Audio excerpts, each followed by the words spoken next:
laying down the foundation for a resilient, shared future for every Singaporean. We will tackle immediate challenges for households and businesses, pursue better jobs, better growth, and equip our workers for life. $1.9 billion in support for households, $1.3 billion for companies, and new education support measures. Let me assure everyone, we will always have your backs.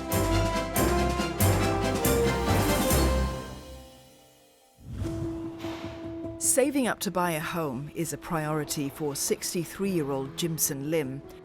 The hairstylist works part-time so he can stay home to take care of his 2 young children, 8-year-old Hanson and 5-year-old Paulina. His 34-year-old Indonesian wife, Hetty Murni, works as a nursing assistant in a nursing home. She has permanent resident status. The family of 4 rent a 1-room HDB flat. We all have planning buy house, maybe after 5 years, then saving money first. Saving a month, it's like 300-400 per month. Yeah, 300-400. Food and groceries account for 1/3 of expenses. They're hoping their rent won't be raised. They also want some help with utilities. My water bill is about 50 something. My electric bill is about 30 something. Too expensive for us to pay.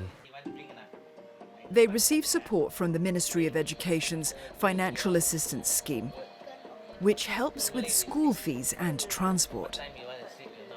From the government, we get FAS, CDC voucher, and then subsidized from school fee and transport for my children. We also get a subsidy from community center. The MP will give us a lot of food like tipis, tissue, canned food, washing soap.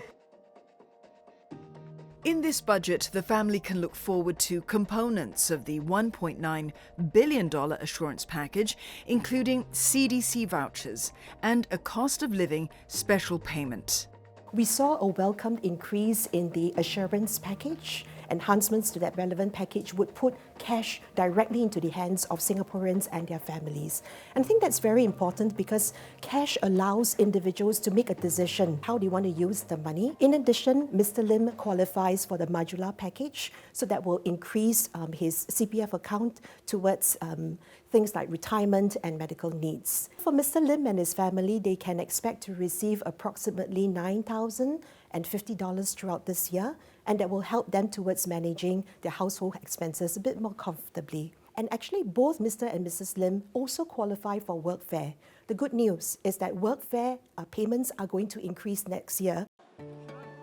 Basketball games are a chance for V. Vijayan and his sons to spend more time together without spending money. The family has been adjusting financially since Vijayan lost his job as an administrative assistant in February 2023. The 66-year-old contracted polio as a child, but that didn't stop him from playing as a national athlete in wheelchair basketball. His older son, Balaji, is in the Institute of Technical Education.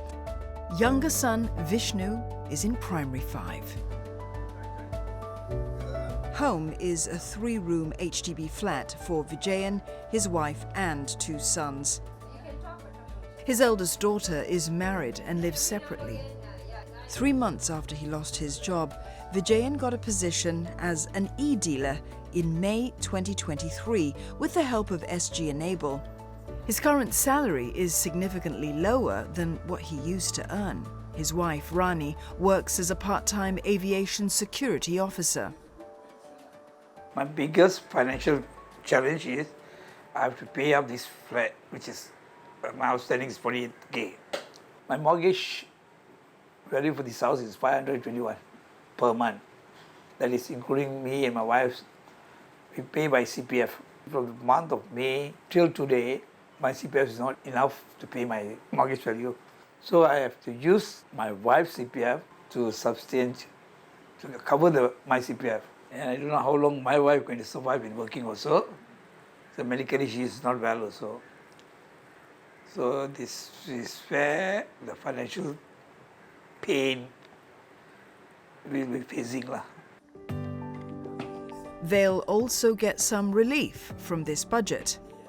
Vijayan is one of around 1.4 million people who will benefit from the Majula package for those born in 1973 or earlier.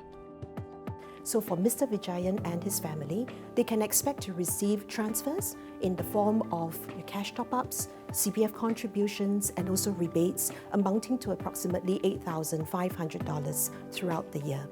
In addition, depending on meeting certain criteria, he should be able to take advantage of the Silver Support Scheme and Workfare.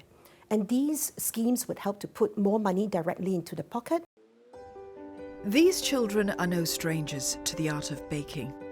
Their parents enjoy it so much, they opened a business selling low-cost, wholesale baking supplies to home bakers. 41-year-old Nur Hisham and 34-year-old Aisha live in a two-room rental flat with their 3 children. 11-year-old Akida, 7-year-old Khatija, and Sakina, who will be turning 2 soon. Our biggest expenses will be food, as we need to buy out because both of us are managing our business, so we don't have time to cook that much. So across this year, Mr. Nur Hisham and his family can expect to receive transfers in the form of cash top-ups, rebates, and additional CPF contributions amounting to approximately $6,600. In addition, for the youngest child, they will be able to enjoy lowered preschool fees, enhanced subsidies, as well as additional contribution to the child development account under the CompLink Plus Progress package. Assistance are more for the elderlies and also for the younger generations. However, those in between, about 30 to 40, I was hoping to have more assistance, that because we are at the age where we do support younger generations, kids that we are bringing up, and also we are taking care of our elderly. Nur Hisham and Aisha's income can be uncertain depending on business at the shop. Overhead costs for staff, utilities and rental have risen. In Budget 2024, they can tap on the Enterprise Support Package for their business. We're looking forward to receive some assistance for our business, which is the Enterprise Support Package, which is we'll be getting up to 50% rebates for our income tax, and also $2,000 top-up cash out for those that have staff of at least 1 CPF contributions. The reliefs will help them in their quest to own a family home.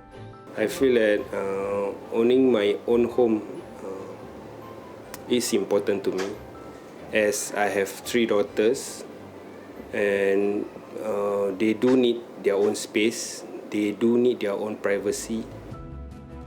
After the break, 2 people at very different stages of their careers. What can each one use from Budget 2024? This is how we keep the Singapore dream alive and well for all our people.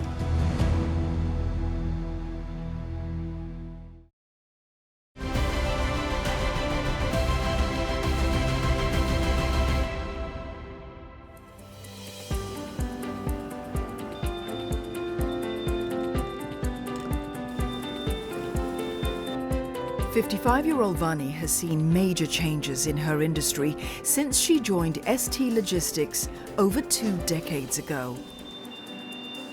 The Singapore-based company provides integrated supply chain solutions to the defence, government and healthcare sectors.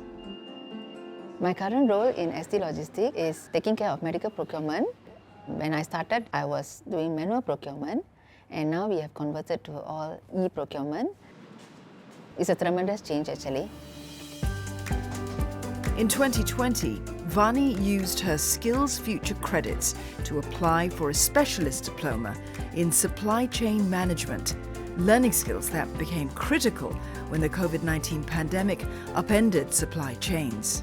I was able to apply what I've learned in the course for my emergency procurement, which helped me in my decision making for my medical supplies purchase for COVID that we supported Singapore nation. As the sustainable procurement lead, Vani is revamping current procurement processes for healthcare. She also serves as a member of their Green Purchasing Committee. To support Vani's transition, she was enrolled in Workforce Singapore's Career Conversion Program for sustainability professionals. It's very important that we equip every single staff that join the company with the tools so that they can impart all this knowledge not only on themselves but the team that they are leading.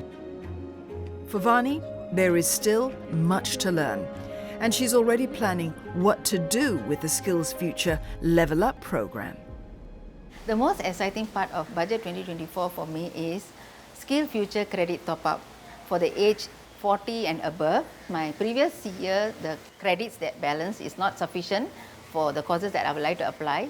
And with this additional credit, I can apply for courses that is post-diploma, diploma or undergraduates. I would like to apply for courses like healthcare, cybersecurity, AI, pharmaceutical and so on. What really stood out for me is how we are building resilience in the workforce, especially those 40 and above. The wow moment or the eye-opening moment was when the Skills Future credit was announced, $4,000. I think the other benefit that a lot of workers will gain is the $3,000 training allowance. And I think this is really a recognition that training takes time. For those who have previously graduated from an institution of higher learning, they'll still have access to subsidies for another full-time diploma at polytechnics, the ITEs and arts institutions from the academic year 2025. We have all heard of this phenomenon called the skills decay or the half-life of skills. And Singapore, compared to the rest of the world, in a report I read, has perhaps one of the fastest skills decay in the world. So obviously this is a recognition that if we don't pay attention to upgrading ourselves or developing a lifelong learning mentality, then workers who don't do that will find themselves being placed out of potential opportunities for good jobs. Brian T is just 27 years old, and he's already made a major career pivot. He had a higher certificate in electronic engineering from the Institute of Technical Education. He then shifted to data center infrastructure and operations with an ITE work-study diploma. I believe as a young person, it allows me to take more risks compared to others as I have more time to learn from the mistakes and success.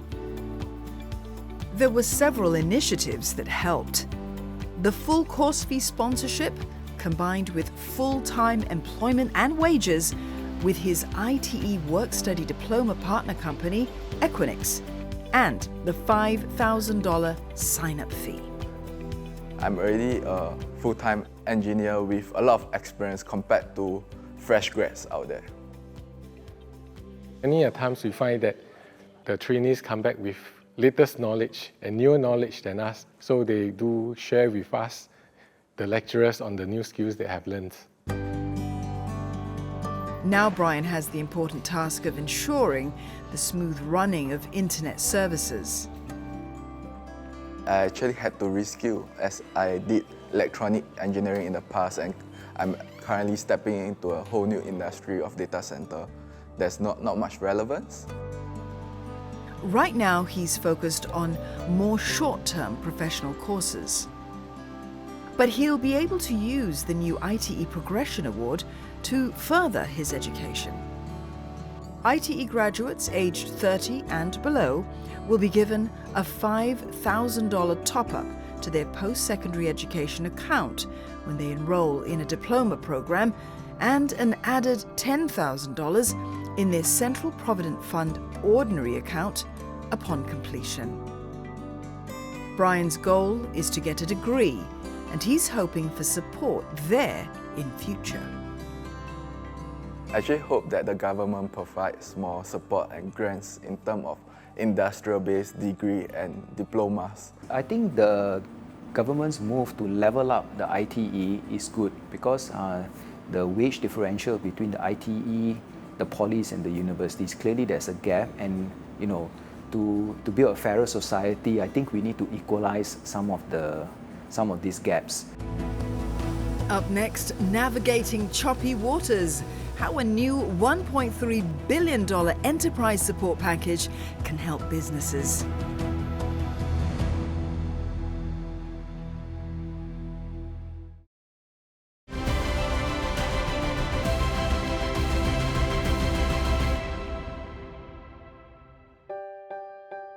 Budget 2024 unveiled a $1.3 billion enterprise support package with 3 components to help businesses navigate a challenging landscape. First, companies will get a 50% corporate income tax rebate and a minimum cash payout for firms with at least 1 local employee in 2023. The corporate income tax rebate of 50% with a cap of 40,000 is one of the highest in the recent times, and I think this will definitely help companies as they are struggling with rising costs of doing business, and particularly smaller businesses with at least a minimum cash payout of $2,000. There are more available loans for working capital, trade and project financing through an enhanced enterprise financing scheme. And thirdly, employers get another year to claim credits for the cost of upskilling workers. Top-up funds for financial and research activities will ensure Singapore remains a key hub.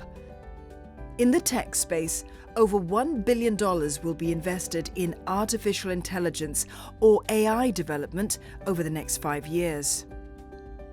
It's a good starting point. What makes it significant for Hypotenuse AI is the availability of talent. It will educate the industry a lot better, and it will also help us with getting more users, more customers as we educate more businesses out there about AI. 30-year-old Joshua Wong co-founded Hypotenuse AI in 2020 after years of studying and working abroad. A stint at e-commerce giant Amazon in the United States led him to create an AI model to automate copywriting. Hypotenuse AI is a platform that helps companies to manage and create their marketing content using AI. There are now over 500,000 users on the Hypotenuse AI platform. Hypotenuse AI has a team of about 15 people and is looking to expand in key markets like in the United States. The Productivity Solutions Grant is helpful because it helps us to bring in more software solutions which will help us to be much more productive and much more competitive as a company globally. Singapore firm Penguin International is betting big on going green and using artificial intelligence to manage its ships.